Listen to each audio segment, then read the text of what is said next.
Smita Deshmukh ma'am, आदिवासी academy Nandurbar.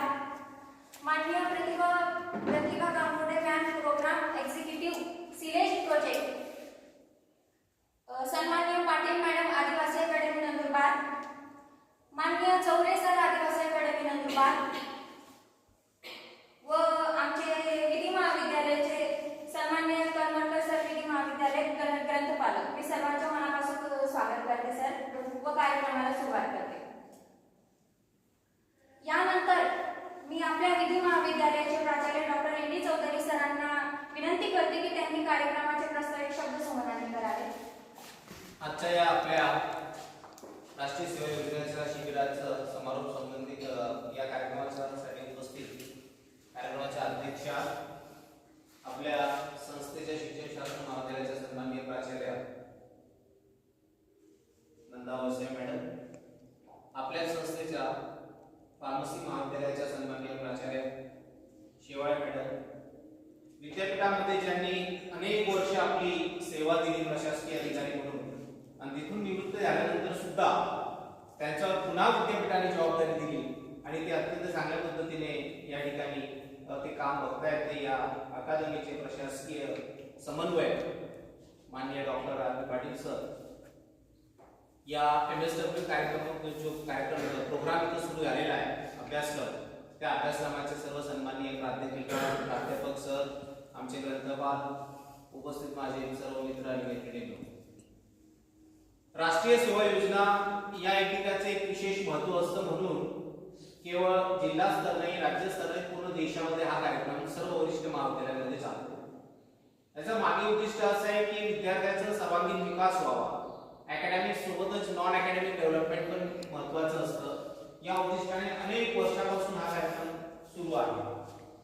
कारण प्रत्येक व्यक्तीकडून समाजसेवा ही अपेक्षित आहे. आपण बघतो की प्रत्येक व्यक्ती हा त्याच्या अधिकारासाठी लढण्यासाठी उभा असतो आणि सगळे म्हणतात की कायदे करा आणि आम्हाला अधिकार आहे. पण प्रश्न असा आहे की सगळे अधिकार मागतील तर ते अधिकार ज्यांच्या विरोधात त्यांना उपलब्ध होणार आहेत ते त्यांच्या जबाबदाऱ्या पार पाडणार आहेत. कारण आपण जेव्हा एकीकडे अधिकार मागतो तेव्हा ते आपली जबाबदारी आपण पार पाडतो का? आपल्या आई वडिलांना जेव्हा आपण म्हणतो की मला पैसे द्या, मला कॉलेजची फी भरायची आहे आणि तुम्ही तुमचे पॅरेंट्स आहेत, तुम्ही एक अधिकाराच्या ह्याच्यात पैसे मागतात, पण ते पैसे दिल्यानंतर त्या महाविद्यालयामध्ये आपण अभ्यास करतो का? कारण त्यांची अपेक्षा असते की मी जर याच्यासाठी एवढा खर्च करतोय तर याची जबाबदारी आहे की याने सुद्धा त्याचा काहीतरी परतफेड झाली पाहिजे. म्हणजे प्रत्येक व्यक्तीने अधिकाराचा अगोदर आपली जबाबदारी जर समजून घेतली तर या देशामध्ये कुठल्याही कायद्याचे उल्लंघन होणारच नाही. म्हणून समाजसेवा हा अत्यंत महत्त्वाचा भाग असतो. आता 2 दिवसापूर्वी आपल्या जिल्ह्याच्या SP साहेबांनी एक प्रोग्राम ठेवला की नवीन कायदे जे आहेत ते लोकांपर्यंत पोहोचवायचे. तिथेही मी म्हटलं की हजारो कायदे करा, या देशात काही फरक पडणार नाही. आणि जोपर्यंत सोशल व्हॅल्यूज ज्या आहेत त्या स्ट्रॉंग होत नाही तोपर्यंत कायदे काही कामाचे नाही. आजही आपण कायदा आहे म्हणून एखादी गोष्ट करत नाही असं नाहीये. आपल्याला कुठेतरी समाजाचं बंधन वाटतं म्हणून आपण करत नाही.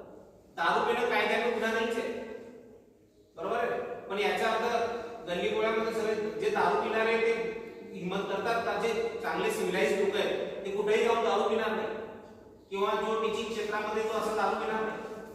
कायद्याचं बंधन आणत नाही पण त्याला समाजाचं बंधन पाहिजे आणि म्हणून थोड्याफार प्रमाणामध्ये पण दारू कमी प्यायली जाते, अशी डायरेक्ट एक्सप्रेसली प्यायली जाते.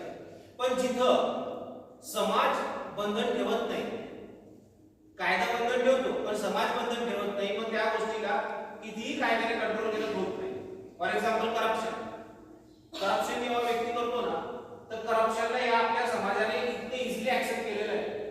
म्हणजे मी नेहमी सांगतो की ज्या कर्मचाऱ्याचा पगार 15-20 हजार रुपये आहे त्याचा बंगला 1 करोडचा असतो. मग हे तर अगदी काही एव्हिडन्स द्यायची गरजच नाही, हे प्रिझम्पशन आहे की हे त्याने करप्शन मधून सगळं कमवलंय, बरोबर आहे. आणि कायदा तर अँटी करप्शन ऍक्ट आहे की करप्शन मास्टर सोशल वेलफेअरचे विद्यार्थी असतात नाही कुठेतरी लेबर ऑफिसर म्हणून जेव्हा जातात तर त्याच्यानंतर लेबरचा डिप्लोमा राहिला तर त्यांना अधिक पॅटर्न्स असतो. म्हणून गेल्या अनेक वर्षांमध्ये अनेक विद्यार्थी आमच्याकडे आले. आणि यानंतर आपण सरकारकडे बघूया. सागराची खोली आणि हिमालयाची उंची असे मान्यवर, सूर्याचं तेज तेज आणि चंद्राची शीतलता असे मान्यवर, आकाशाची ओढ आणि माणुसकीची जोड असे मान्यवर, अशा या मान्यवरांचा हवा योग्य सत्कार आणि आदर. मी सन्माननीय doctor M D Chaudhari sir यांना विनंती करते की त्यांनी माननीय डॉक्टर नंदा वसावे मॅडम यांचा सत्कार करावा. वेलकम.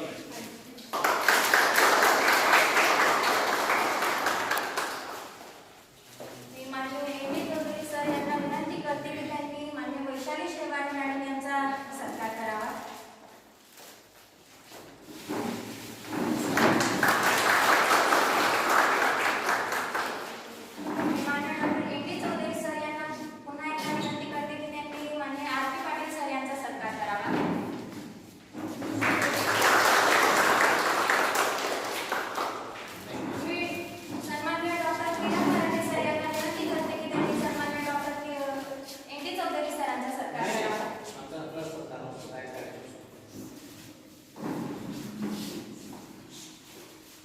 यानंतर मी विधी महाविद्यालयाच्या राष्ट्रीय सेवा योजना कार्यक्रम अधिकारी डॉक्टर किरण मराठे सर यांना विनंती करते की त्यांनी विशेष हिवाळी श्रम संस्कार शिबिराचे अहवाल सादर करावा. सर्वप्रथम व्यासपीठावर उपस्थित असलेले मान्यवर आणि त्यासोबत सर्व विद्यार्थी मित्रांनी अहवाल आम्ही 19 ते 25 पर्यंत या ठिकाणी शिबिर राबवण्यात आले आणि या शिबिरामध्ये पहिला दिवस जो होता तो आमच्या उद्घाटनात गेला आणि त्यानंतर दुपारी 2 वाजता 3 आणि 4 वाजता 2 व्याख्यान झाले.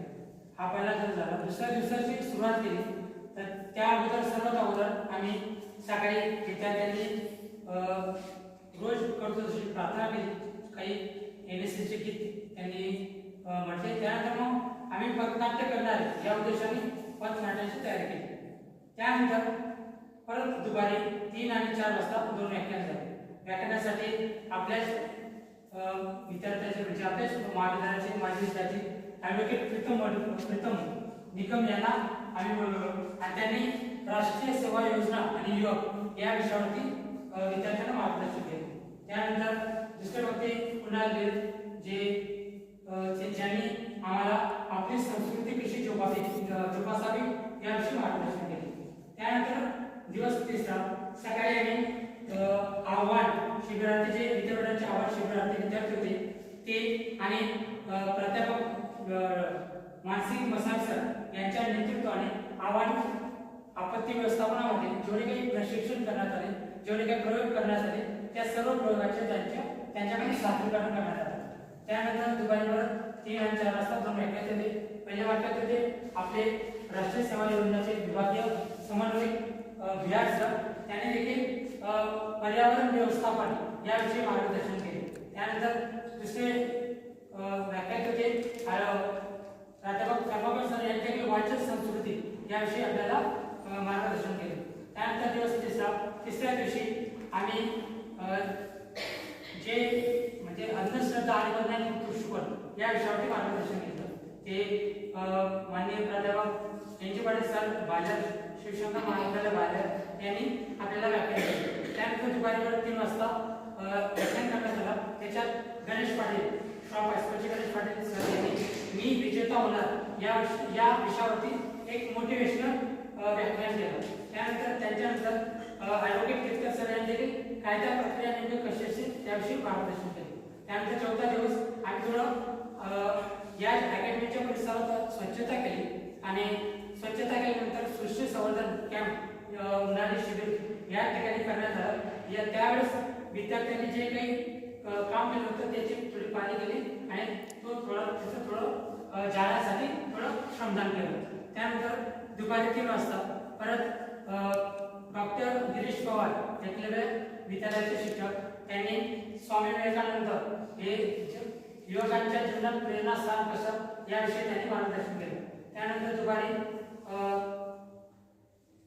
4 वाजता परत डॉक्टर एन चौधरी सर यांनी आम्हाला व्याख्यान शिक्षणाच्या नेमकं काय असतो आणि शिक्षण नेमकं काय असतं कसं असावं याविषयी मार्गदर्शन केलं. त्यानंतर पाचव्या दिवशी आम्ही रक्तदान शिबिर हे आयोजित करण्यात आले आणि रक्तदान शिबिर हे करण्यात आयोजित आम्ही जिल्हा रुग्णालयाचे टीम आपल्या ठिकाणी या ठिकाणी उपस्थित राहिले. त्या रक्तदान शिबिरामध्ये आमचे काही स्वयंसेवक आणि MSWचे काही विद्यार्थी या सर्वांनी रक्तदान केलं आणि वाडेकर मॅडमांकडून आम्हाला काही मार्गदर्शन देखील मिळालं. त्यानंतर संध्याकाळी परत व्याख्यान ठेवण्यात आले. माधवगौतम सर यांनी एका ठिकाणी सादर केले. त्यानंतर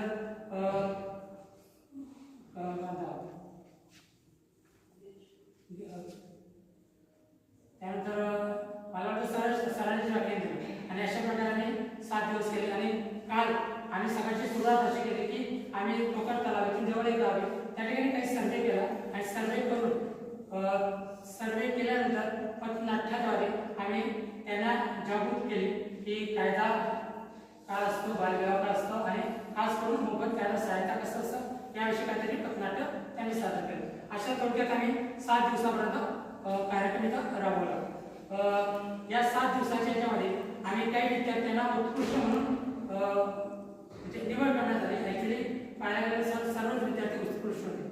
कोणी म्हणजे मला तर दिसतं की बेस्ट दिसतं पण तरी शेवटी काही विद्यार्थ्यांना उत्कृष्ट द्यावा लागेल, काही लोकांना काही विद्यार्थ्यांना शिस्तबद्ध म्हणून द्यावा लागेल. म्हणून मी किंवा आमची टीम आणि तसंच काही अकॅडमीचे स्टाफ या सर्वांचा विचार घेऊन काही विद्यार्थ्यांना आम्ही सिलेक्ट केले, निवड केली की त्यांना उत्कृष्ट म्हणून आम्ही पारितोषिक देणार एक प्रमाणपत्र.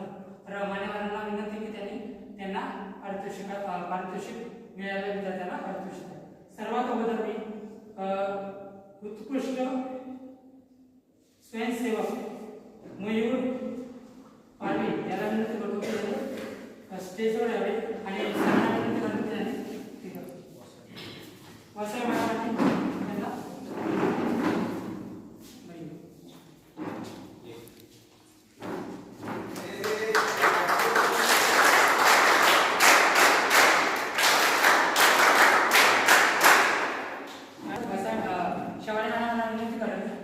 उत्कृष्ट स्वयंसेवका ठाकरे प्रियंका पाटील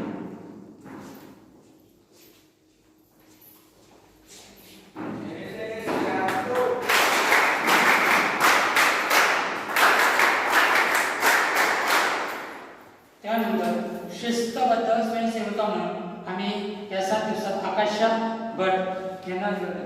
मी परत पाटील सरांना विनंती करतो की त्यांनी आकाशा भट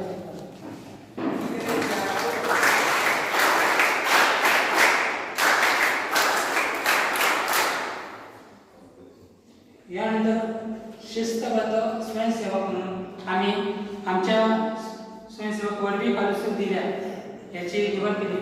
मी देशमुख मॅडमला विनंती करतो की त्यांनी कालुसिंग वडवीच्या सत्कार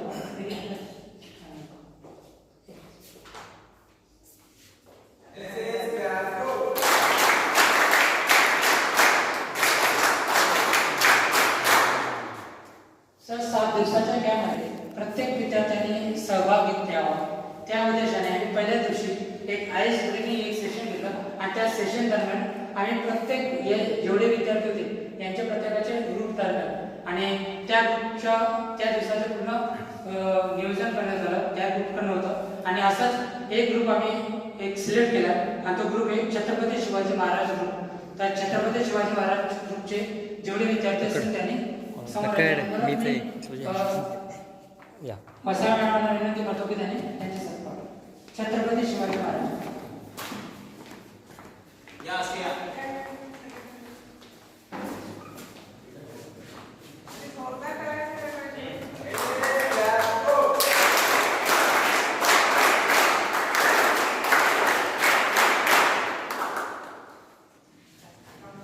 धन्यवाद मॅडम.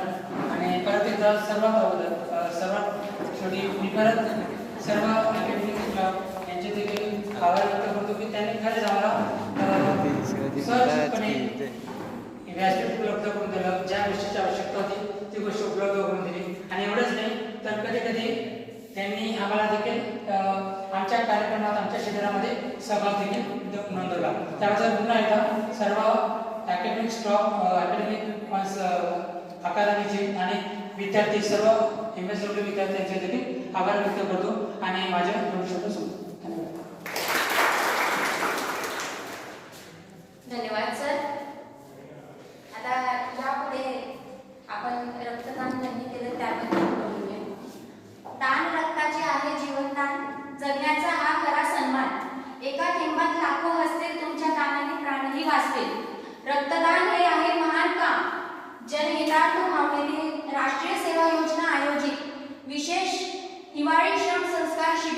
अंतर्गत ज्या स्वयंसेवकांनी व रक्तदान केले त्यांचा सन्मान करणे हे आपले आद्य कर्तव्य आहे व मी डॉक्टर श्रीमती माननीय नंदा वसावे मॅडम यांना विनंती करते की त्यांनी दीपक वळवे यांचा सत्कार करावा.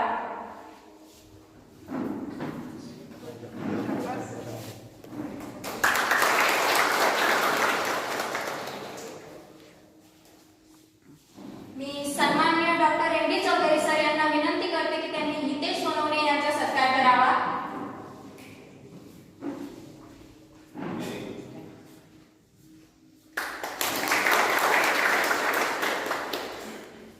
मी श्रीमती वैशाली शेवाळे मॅडम यांना विनंती करते की त्यांनी ऋतिक पटेल यांचा सत्कार करावा. आले नाही सर. माननीय आर पी पाटील सर यांना मी विनंती करते की त्यांनी भूषण सौगुरे यांचा सत्कार करावा. मी श्रीमती नंदा वसावे मॅडम यांना विनंती करते की त्यांनी मयूर पाटील यांचा सत्कार करावा. बोला ना.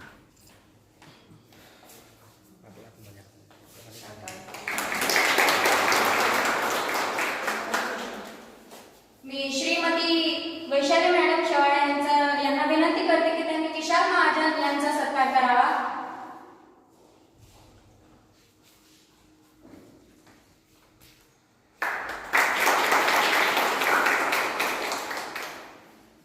व सर्वात मेन म्हणजे माननीय आर पी पाटील सर यांना मी विनंती करते की त्यांनी आमचे सर डॉक्टर किरण मराठे सरांचा सत्कार करावा.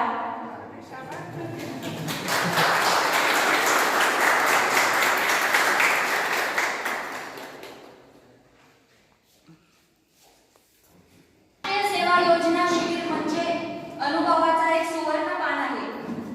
इथं केवळ सेवा नाही तर आपल्यातील नेतृत्व गुण, ऐक्याची भावना आणि समाजासाठी काहीतरी करण्याची जिद्द निर्माण करण्याची संधी मिळते. त्यामुळे मी सर्वप्रथम स्वयंसेवक प्रियंका ठाकरे पंडित यांना विनंती करते की त्यांनी आपला अनुभव सांगावा.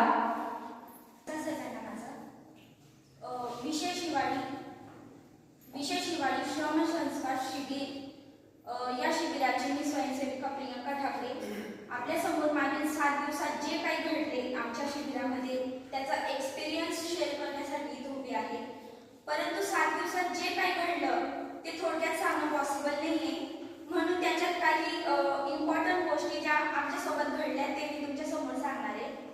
सर्वात महत्त्वाचा भाग म्हणजे हा की काल आम्ही टोपर तलाव गावाला शिबिर म्हणजे सर्वे केला. तर आम्ही ट्रायबल एरियामध्ये केला, मी आणि माझे फ्रेंड्स लोक. तर तिथं म्हणजे भरपूरशे असे लोक आम्हाला भेटले की त्यांना म्हणजे संविधान काय ते सुद्धा माहिती नव्हतं. फक्त 2 किंवा 3 लोक असे होते की त्यांना संविधानाबद्दल जाणीव होती, पूर्ण डिटेल माहिती होती.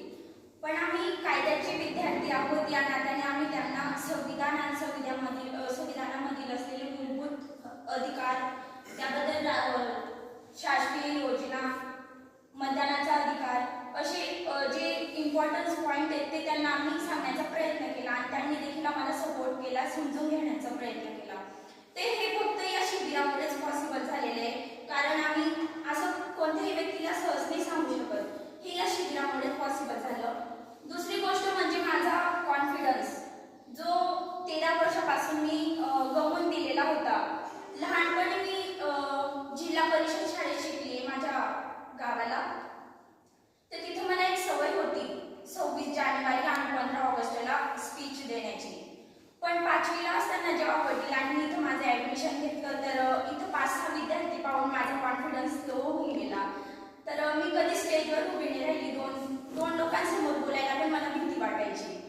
पण या शिबिरामध्ये येऊन मला तो कॉन्फिडन्स भेटला आणि आज मी दुसऱ्यांदा इथं स्टेजवर उभी राहून सर्वांच्या समोर बोलते.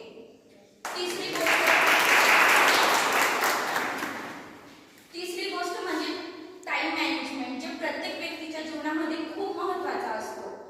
टाइम मॅनेजमेंट कसं करायचं हे आमच्या सरांनी आम्हाला खूप चांगल्या पद्धतीने शिकवलं. तसेच दररोज आलेले नवीन वक्ते यांच्याकडनं आम्हाला काहीतरी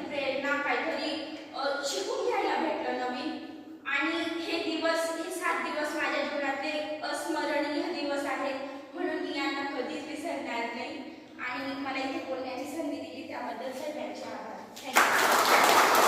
धन्यवाद. यापुढे मी कानुसिक परमे यांना विनंती करते की त्यांनी थोडक्यात आपले मनोगत व्यक्त करावे. सन्माननीय व्यासपीठावर उपस्थित असलेले प्रमुख मान्यवर, मित्रांनो, मी राष्ट्रीय सेवक योजनेचा एक राष्ट्रीय सेवक आपल्या समोर एक म्हणतो की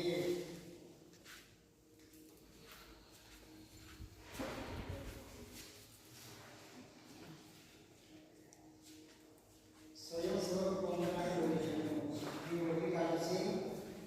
राष्ट्रीय सेवा योजनेचा एक स्वयंसेवक या संबंधीमध्ये मागील 6 दिवसाचे मत मांडतो. या मी या व्यासपीठावर कोणतीच हिंमत येण्यापेक्षा काय करायला मागतो. या 6 दिवसात मी या व्यासपीठावर जीवन हा संस्थांवर बोलतो आहे ते या आपल्या राष्ट्रीय सेवा शिबिरामध्ये बोलू शकतो. एवढे बोलून मी माझे शब्द सांगतो आणि मला बोलण्यासाठी संधी दिली त्याबद्दल त्यांचे सुद्धा मनापासून आभार. आणि आपण ऐकून घेतलं त्याबद्दल आपले सुद्धा आभार मानतो. धन्यवाद. यानंतर मी हितेश सोनवणे यांना विनंती करते की त्यांनी थोडक्यात आपले मनोगत व्यक्त करावे. नमस्कार मित्रांनो, तुम्हाला माहिती का कॉलेज जीवनामध्ये सर्वात महत्त्वाची वस्तू कोणती तर एक मुद्दा तो म्हणजे व्यक्तिमत्व विकास.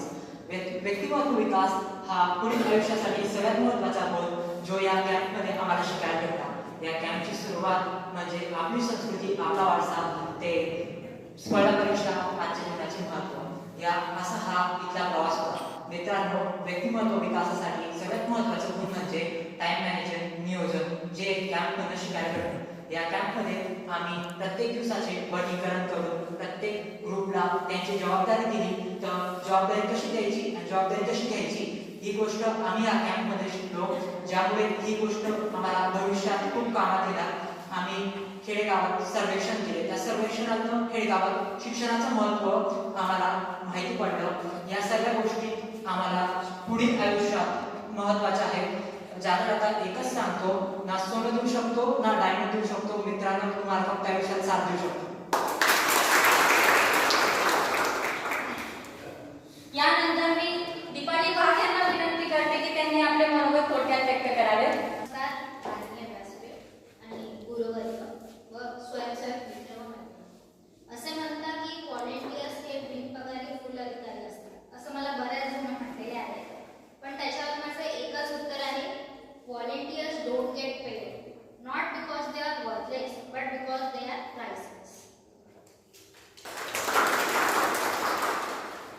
आपण विविध क्षेत्रात शिकत असल्याने आपल्याला कायद्याची माहिती असते, परंतु कायद्याला गावागावापर्यंत लोकांमध्ये पोहोचवण्याचे काम आपण स्वयंसेवकांचे आहे. कारण आपले राष्ट्रपिता महात्मा गांधी असे म्हणायचे, be the change you wish to see in the world. राष्ट्रीय सेवा योजना आयोजित विशेष दिवाळी संस्कार शिबिरात आम्हाला खूप काही शिकायला मिळाले. पहिल्याच दिवसाच्या या शिबिरात आम्ही प्रत्येकाशी ओळख करून घेतली. तेव्हा असे लक्षात आले की ओळखी करून घेणे खूप महत्त्वाचे आहे, कारण आपला हा वकिली व्यवसाय जो आहे तो त्यावरच टिकतो. इंडिव्हिज्युअली बघायचे झाले तर असे लक्षात आले की पहिल्या दिवशी जे विद्यार्थी बोलायला घाबरत होते ते आजच्या या शेवटच्या दिवशी मनोगत व्यक्त करतात. त्यात मीही एक आहे आणि त्यातील काही बाकीच्या दिवशी आम्ही बरेच उपक्रम राबवले. त्यातील काही म्हणजे स्वच्छता अभियान आणि टोकर गावातील सर्वे केला आम्ही. जेव्हा आम्ही टोकर गावामध्ये गेलो त्या दिवशी सर्वेमध्ये आम्हाला असे कळाले की बऱ्याच लोकांना कायदेविषयक ज्ञान अजूनही मिळालेले नाही. आम्हाला तिथे शिक्षण, भाषा साक्षरता या गोष्टीची उणीव भासली. राईट टू एज्युकेशन हे धोरण 2009 मध्ये लागू झाले, तरी शिक्षणाची कमी अजून भासत आहे. असे ऐकून वाटले की अजून असे शिबिर राबवून जनजागृती केली पाहिजे. आमच्या काही स्वयंसेवक